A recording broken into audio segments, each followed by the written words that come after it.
Hi everyone, welcome to the video for entry day 3. It was a good day for the videos today on Friday with Tronador winning the first at 22 to 1. I only put him up at 8s, but a lot of people seem to have got the 22s, so well done to them. And obviously the best bet was Live, Love, Laugh, and he's won at 15 to 2. I put him up last night at 7s, and I also put him on the video with Gary and Andy Holding as my Napa Friday. So it's good to see him win. It was good to see him win, but I'll let you into a secret that I backed Pink Eye Pedro at 50s and actually would have won more of Pink Eye Pedro and did not do the forecast, which is still nipping me a bit. Anyway, it was nice to read a lot of the comments today, and obviously I can't guarantee putting winners up every day, but it's nice when people do back winners that I've put up. Hopefully they've fancied them too. And John McGlynn, for his fiver double, €978. That's a nice pickup, and really well done to him. But like, there was a lot of people on the horses either contacting me on DMs and Twitter or in the comments. Tomorrow is more difficult. It's not easy to get the winner of the National, and there's a couple of races that I don't really fancy horses in. But in the first, I fancy Whirling Dervish.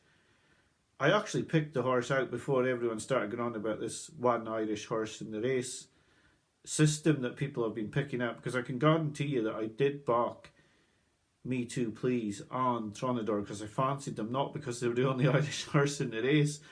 But this one's 12 to 1. It's from a small yard, and like I've emphasised all week, it's costing a lot of money to take a horse over from Ireland, and especially for a small stable it's costing even more because they're not transporting a few at a time. So yeah, this will be costing a lot of money to come across to entry, and this horse I think is improving. I've heard a couple of good words for it before and it hasn't run well, and then it won last time out and I thought it was quite a decent performance, and I just thought, oh, I'll be with that horse next time out, and it just so happens that it's running in a handicap at entry, so I'll be with him. I did have another horse picked out for that race, but it wasn't declared. So in the 145, Whirling Dervish at 12 to 1 each way for me. In the second race, I didn't really have much of a selection. It would obviously be Ballyadam if he'd jump a bit better. My Drogo's form got let down a bit today. Although Do Your Job ran well, Any News didn't. It's hard to make a selection because my Drogo's so short. Ballyadam's obviously a good horse, but he'll make mistakes, and so I didn't really have a selection in the second. And sadly in the third, Shishkin's unopposable. We just simply cannot back anything else in that race. In the 335, I fancy Thyme Hill, which isn't really telling you any secrets, but I've always been a fan of Thyme Hill. I think the better ground will help him, and I just think he's a very good horse. I think this could be a bit like his win at Newbury earlier in the season. I've always liked this horse, and I can't desert him in this race just because he's favourite. I think he'll run a really, really good race, and I have to stick with him. In the 415, I'm taking an absolute flyer in the 415 on Lalor, who has absolutely superb entry form. And I know this could be a horse who's beat after 2 fences, but for me, he's won a Grade 2 bumper here, beating top class horses when he won that bumper. And then he came back the next year and he won the Grade 1 novice hurdle over 2 miles.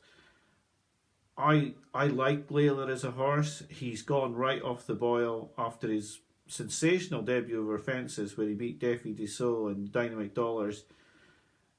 He just completely went off it, and last season he came back with a couple of decent handicap runs where he was just beaten in a photo finish by St Calvados and Old Grangewood, and that was a fabulous run if you look at St Calvados's form. He's always gone well fresh. Now I know he's 20 to 1, he's probably going to drift from 20 to 1. He could be any price you want on the exchanges. I just give him a chance. He likes entry. I know he's been off the track for ages, but he likes entry. He goes well fresh, and I'll just give him a chance at a big price. it probably is me with my heart really in my head, but I like Lalor. I'll give him a chance. I'll be backing Whirling Dervish and I'll be backing Lalor on Saturday. Now in the National, I went through it and I went through every horse, taking them out on grounds of whatever I felt was a negative, like the ground, etc. Burrows Saint was a horse I backed for this. He's only ever won right-handed in Ireland. I just think he could be another live, love. He could be like that horse. I think Patrick Mullins gave that a great ride today. Actually seemed to give it a breather and then ran on again. I think Burrows Saint would be the horse I'd be most interested in. I would also like the look of Kimberlite Candy, who I think Tom Lacey's lined up for this all season. There are so many with a chance. I mean, I am going to have a few quid each way on Alpha de Obeaux at 66 to 1 as well.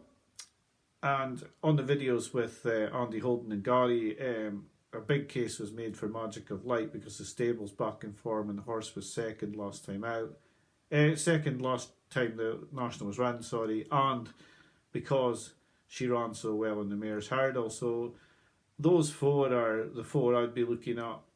I did say in my Cheltenham updates that I had backed Burrows Saint after his comeback run at 14 to 1, and he'd be the main pick for me. But Kimberlite Candy, Magic of Light and Alpha de Obeaux will be horses I'd be looking at. I would say make sure you've got a horse who stays the distance. There are a few in here that people will be backing and they really have a lot to find. Farclas was second in the plate. Now he's going up nearly a mile and 4 furlongs to this race. And nobody's got any idea how he's going to like that. He hit fences, he made mistakes just at critical times in that plate as well. So the National is really what you fancy yourself. I mean, I can say I fancy Burrows Saint and the other three, but at the end of the day, you really should be going in the National what you fancy yourself. So it has been a good entry, and I've got a few more subscribers on board, which is nice as well, because now I've reached 1,000. If I can get a few more, I could probably do some live videos.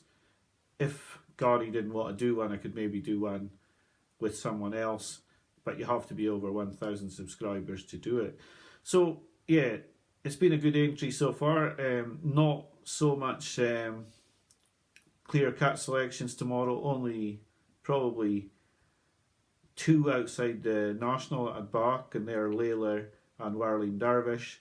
And then the 4 in the National that I've talked about, there'll be small stakes, but I'll probably back all of the other 3 I've already backed Burrows Saint. So thanks for watching. I'm glad people have done well today, but in racing there are no guarantees of another day like today. I still cannot work out how Tronador went off at 22 to 1. So anyway, thanks for watching my videos over entry. I will be back and I'll make a video for air next week for the Scottish Grand National meeting. And I'll be back to you then. I'll be back to preview both days of that meeting. So thanks for watching today. Have a good day on the National, and I'll see you next week. Bye for now.